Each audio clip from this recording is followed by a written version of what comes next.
Good afternoon. Good afternoon. It is 2 o'clock, which means it's time for Tax Talk Tuesdays. And I'm always excited when I come to you at 2 o'clock because it's an opportunity for me to share, a little bit about the tax laws so that hopefully it will benefit you. If you are out there and you're listening, if you can let me know you can hear me, that will be so great. I'm going to go ahead and get started in about 30 seconds. All right. Today, I'm going to be talking about a hobby versus a business. What do you have in the eyes of the IRS? So if you can hear me, I see a couple of people have joined. Brent, thank you for joining. Okay, you can hear me? Great. So the whole month of February, I was doing a series on really, the month of February. I was talking about the new tax law, the tax bill that was passed in December, and I broke down the individual provisions as well as the business provisions. As I said before, to me, I think it's a wonderful opportunity for you to have a business. But even though it's a wonderful opportunity, I want to make sure that in the eyes of the IRS, you'll know whether or not you actually have a hobby versus a business. So I see a couple more people have joined. Andre, thank you for joining. James Smith, thank you. Thank you guys for joining so much. Before I get started, let me share with you who I am. My name is Beverly Winstead. I am a tax resolutions attorney, and I help people that have disputes with the IRS. I have my own practice in Laurel, Maryland, which is right outside of Washington, D.C., as well as I am the tax director at the University of Maryland. So that's just to give you a little bit of background about who I am. I see a couple of people have joined. Elsa, wonderful attorney. I see she's joined. The Crystal Tally. Now, I know she's out there. She has a business because she's selling a lot of jewelry, as well as Robbie King, Finesse Duffy. I see he's joined, and Gregory Terrell. So thank you guys for joining. I think everybody that joined, actually, from what I know, have businesses. So if you don't mind, if you want to share your business information, somebody may be looking for a landscaper. I see Robbie's on it. Somebody may be looking for jewelry. If you want to drop your information in the comment section. I see a couple of attorneys, Nikki Siblis, who's a wonderful family law attorney, personal injury, if you need assistance with that.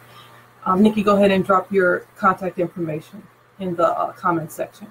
So again, today I want to talk about whether or not you have a hobby versus a business. Before I start, I want to remind everybody that March 15th is the filing deadline if you have an LLC, a dual member LLC, not a single member, a dual member LLC, S corporations, and partnerships. You need to file your tax returns by March 15th. If you're not able to file your tax returns by March 15th, you want to make sure that you file an extension. The reason why you want to do this is because there's actually a penalty when you fail to file your S corporations or your businesses in general late. And the penalty, particularly for partnerships, can be as high as $195 per member, per partner, each month that is late. So imagine if you had 10 partners. If you had 10 partners, then just for 1 month, you have a bill of almost $2,000 if it was late for 1 month. So make sure you file your partnership returns, S corps, on time, LLCs. So the reason why I decided to do this today is I told you I'm the director of the tax clinic at the University of Maryland, and we do a lot of pro bono work. And last week we did a pro bono day where we were able to sit down with people that were getting audited. And I had a young lady who I was working with, and she had actually been audited, not by the IRS, but by the state of Maryland. Maryland disallowed her business The reason why they disallowed her business is because they said that she took large losses, Schedule C losses from 2010 through 2015. And the losses actually range from about 18,000 to about 30,000 over the course of those years. They disallowed it and said she actually had a hobby. So let's talk about why they would do the hobby versus the business. I actually feel like she had a business because she was a beautician and her hair was looking good. So I know she knew how to do hair. So, and she showed me her license. She had a license, cosmetology license. And so I had to walk through why the state was probably saying that she was a hobby versus a business. So what constitutes a hobby?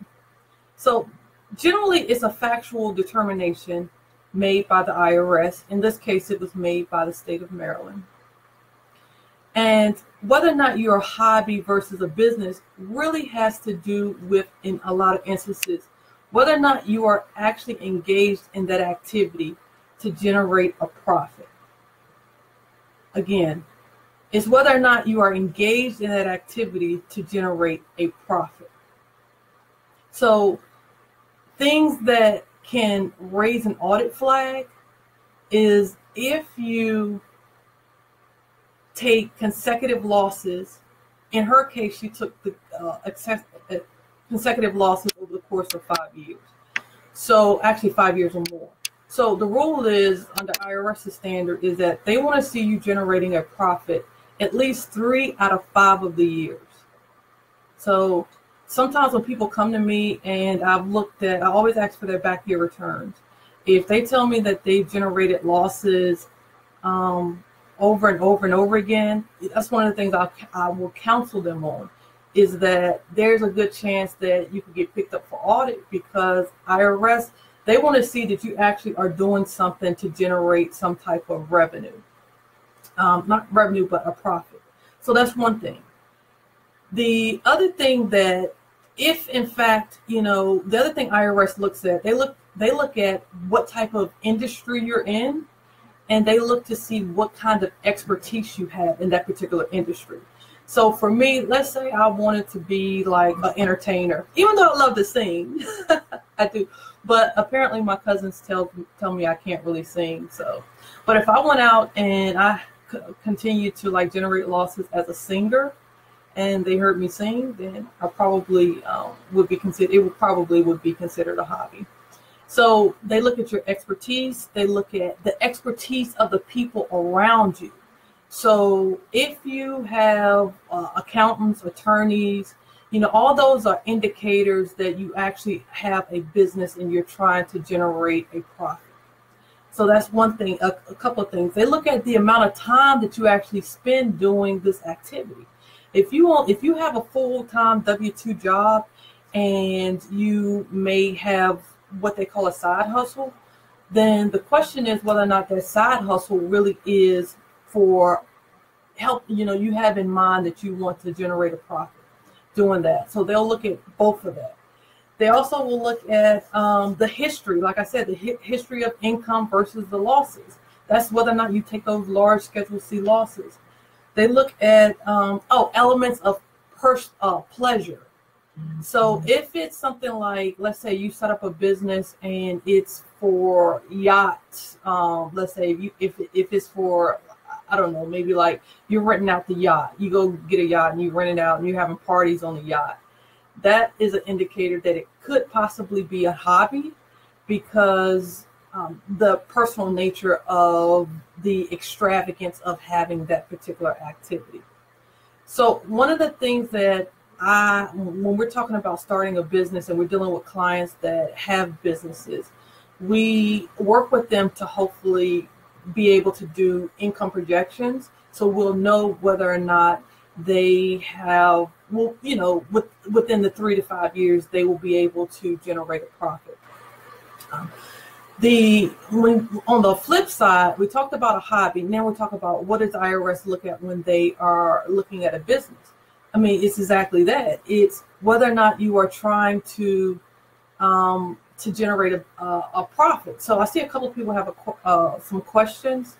So if you, go ahead and drop the questions in the comment section and I will try to answer because I'm going to be wrapping up in 2 minutes.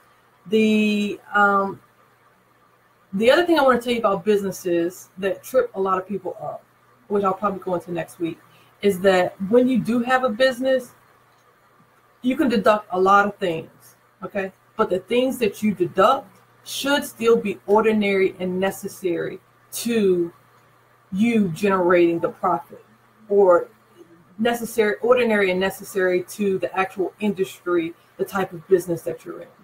So I just want to give you a little snippet of that. So I think a couple of people have questions. Tony, you say you're thinking about starting a photography business. That's awesome. We need more wonderful photographers. So the question is whether or not you have any certifications, or what's your portfolio like, in terms of the products or the things you've done before. Right. So, I think that's great. Let's see. How is it different from going door to door and cutting grass or being a street mechanic? I'm not quite sure I understand what you're asking. I'm not sure I understand what you're asking. So I'll tell you what, you can contact me offline. Feel free to contact me offline. I'll be able to answer that question. The last thing I want to do is leave my contact information. I've shared with you the hobby versus the business. I've given you an example of someone that I just met with last week at the Pro Bono event, how she was taking these losses over the course of, it was actually about 7 years. And Maryland caught her probably in the 6th or 7th year. And they audited her and they disallowed it and said she actually was engaged in it for a hobby as opposed to a business. So if you have any questions, if you're being audited by the IRS or something that we certainly can help with, again, my name is Beverly Winstead. You can contact me in my law practice at 301-306-1234, or you can email me at beverly@irshelpattorneys.com. If you are a low-income taxpayer, low income meaning that you make $30,000 or less for one person, $40,000 or less for 2 people, then, excuse me, feel free to contact me at the law school. That number is 410-706-3295. We will still be taking cases, or we're currently accepting cases, and we'll be accepting cases at least throughout the month of March. Remember, S Corps, partnerships, LLCs, your returns are due March 15th. Thank you so much.